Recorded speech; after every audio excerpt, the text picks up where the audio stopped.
Vini Júnior está cumprindo uma função impressionante, levantando a sua voz contra o racismo. Na verdade, o que o racismo faz é dizer qual é o lugar que o negro deve estar e que postura o negro deve ter, inclusive dentro do esporte. Essa é uma das facetas do racismo, dizer qual é o nosso lugar e qual deve ser a nossa postura, via de regra de acomodação, obediência, submissão, docilidade. O Vini quebra a expectativa racista sobre o seu corpo e o seu comportamento. Ele para os jogos, ele vai até o juiz, ele aponta o dedo em direção à torcida. Ele quebra a lógica desse silêncio da branquitude que vai normalizando o racismo. Então, ele não cumpre a expectativa que o racismo tem sobre um atleta negro. Vai lá, joga bola, faz gol, dribla, ganha título e fica quietinho. O Vini Júnior não fica quietinho. Até por isso, o ódio a ele está cada vez mais ampliado e direcionado, justamente também por sua posição de não aceitar calado esta violência racista. Então, toda solidariedade ao Vini Júnior, mas temos que ampliar essa reflexão. Ele não pode se tornar um herói. Ele não tem que se tornar um herói. Essa tem que ser uma luta de toda a sociedade. Cada vez mais treinadores se posicionando, jogadores se posicionando, diretores de clubes se posicionando. Cadê os patrocinadores da La Liga? Foi a 10ª ação racista contra o Vini Júnior. E porque grandes patrocinadores até agora não se pronunciaram, que financiam a Liga Espanhola e ganham dinheiro com a Liga Espanhola. E o pronunciamento recorrente do gestor, do representante, do presidente da La Liga. Então não dá para colocar sobre o Vini toda a responsabilidade de agir contra essa violência, que é uma violência contra ele, uma violência contra o povo negro, e o racismo, historicamente, no passado e no presente, produz muita dor, muito sofrimento e morte. Então, solidariedade ao Vini, mas também uma palavra dura, de cobrança à La Liga, aos patrocinadores, muito correta a posição do presidente Lula, da Aniele, do Itamaraty, e que seja em nome do Vini Júnior e em nome de tantas pessoas que sofrem no nosso cotidiano a violência racista e sequer vão ter o holofote e a possibilidade que o Vini tem de reagir e colocar a sua voz e a sua revolta no mundo. Mas vamos lá, solidariedade a esse companheiro. Deputado, deixa eu aproveitar e trazer o Gessé para a nossa conversa também, que a gente também quer te ouvir, Gessé, e só uma atualização aqui também. O Vini tem pelo menos 9 denúncias no Ministério Público que já foram feitas de ataques racistas a ele. E 7 dessas acusações foram arquivadas. E uma delas, gente, dizia o seguinte, que foi a justificativa, né? Que o xingamento que ele ouviu no estádio durante o jogo era inapropriado, sim, mas que fazia parte da comemoração do futebol. Esse foi um dos argumentos para o arquivamento de uma das ações contra racismo que ele teve. Gessé, bom dia. Vivian, só incluindo, e um bom dia para o Gessé também, o posicionamento dos clubes espanhóis, inclusive do Valência, é chamar o que acontece de ofensa. Isso. E não é ofensa, gente. Ofensa é falar que você é feio, é falar que você é barrigudo, é falar qualquer coisa sobre você que não atinja sua raça, sua orientação sexual, sua identidade de gênero. O que aconteceu com o Vini Júnior é racismo. Só para o Valência aprender o que aconteceu. Gessé, desculpa só fazer esse adendo, é só porque é importante como a Espanha, os jornais espanhóis e os clubes têm se posicionado em relação a isso que aconteceu com o Vini. Bom dia, Gessé. Bom dia. Bom dia, William. Bom dia, Vivian. Bom dia, Eduardo. Bom dia, o pastor Henrique aqui do meu lado.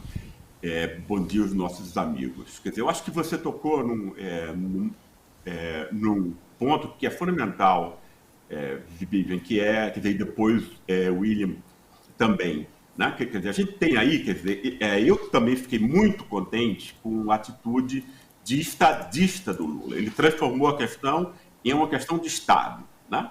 Ou seja, isso é extremamente importante, porque isso isso fez com que houvesse reações, etc., conscientização e tal, né? Agora, uma coisa muito importante da gente ver isso, porque o Vini é um ídolo, né?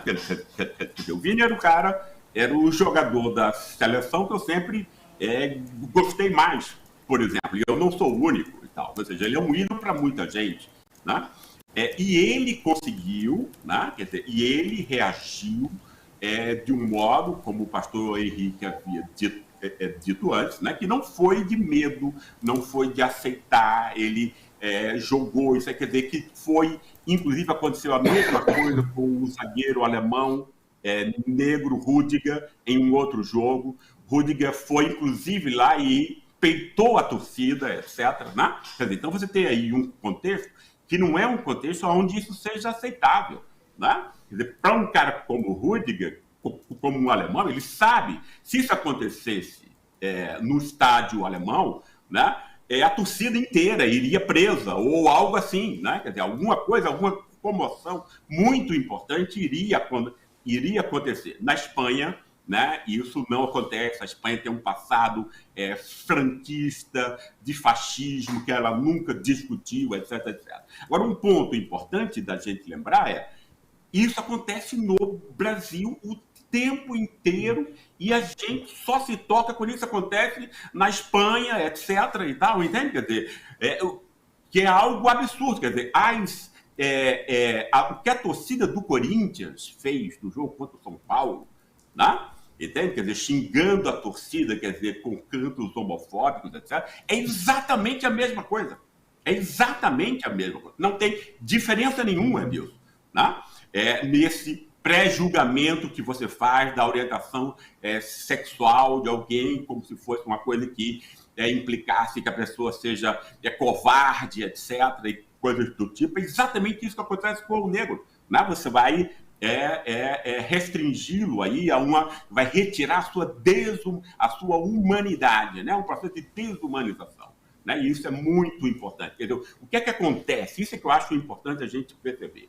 O que é que acontece com quem recebe uma ofensa racista? Né?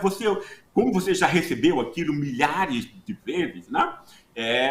Você ou se acomoda àquilo, né? E você vai oprimir, né? Vários que estão naquela mesma situação, que você quer se sentir, mesmo que seja ilusão, né? Fora disso, é o que faz com que, por exemplo, e o pastor Henrique vai saber disso, que com que muitos negros evangélicos, quer dizer, negros que não são evangélicos também, mas muitos são evangélicos, né? Quer dizer, fazem essa, enfim, tem uma atitude de criminalizar o negro, não pela coisa do racismo, que Bolsonaro sempre negou, e o povo brasileiro nega, mas transformando o negro em criminoso, etc., maconheiro, bandido, etc., e apoiando coisas do tipo. Né? A outra forma é quando isso se transforma em raiva. Não é isso? E aí a pessoa vai ter uma atitude de beligerância que, no fundo, é uma autodefesa. Né? Mas essa raiva vai estar nele. Essa raiva vai, de algum modo, envenenar o contexto social como um todo. É isso que eu acho que a gente precisa compreender com essas questões aí do racismo, da homofobia, etc, etc. Né? É você negar ao outro a humanidade dele e ele vai reagir dessas duas maneiras. Né? Ou se transformando em um algoz, ou reagindo de um modo, né, que não é o modo como o Vini reagiu, né, e que vai também, né, legitimar que o racismo continue. Né? Então, eu acho muito importante isso que está acontecendo, que esse caso com o Vini, né, quer dizer, uma sociedade acorda para essas grandes questões exatamente a partir de casos que são isolados. Né? Tem a coisa do Martin Luther King em Selma, nos Estados Unidos, que foi o grande ponto de virada, né, para a questão dos direitos civis nos Estados Unidos. Ou seja, é extremamente importante que esse caso do Vini não fique isolado, né? Quer dizer, que ele se transforme numa tomada de consciência e tal. Né? E eu acho que Lula, no poder, ajuda isso muito. Tal, né? Agora, a gente tem que também perceber, isso acontece no Brasil o tempo inteiro, muito especialmente no sul do país, isso acontece sempre em Curitiba, Porto Alegre, a torcida do Grêmio, a torcida do Atlético Paranaense, vamos dar nome aos bois, isso acontece no país inteiro, mas lá acontece mais, etc. Ou seja, tem uma questão que ninguém toca nela entre nós, né? E se nós não fizermos, o Corinthians tinha que ter perdido, eu tenho enorme simpatia até pelo Corinthians, né? Mas o Corinthians tinha que ter perdido os 3 pontos, tinha que ter perdido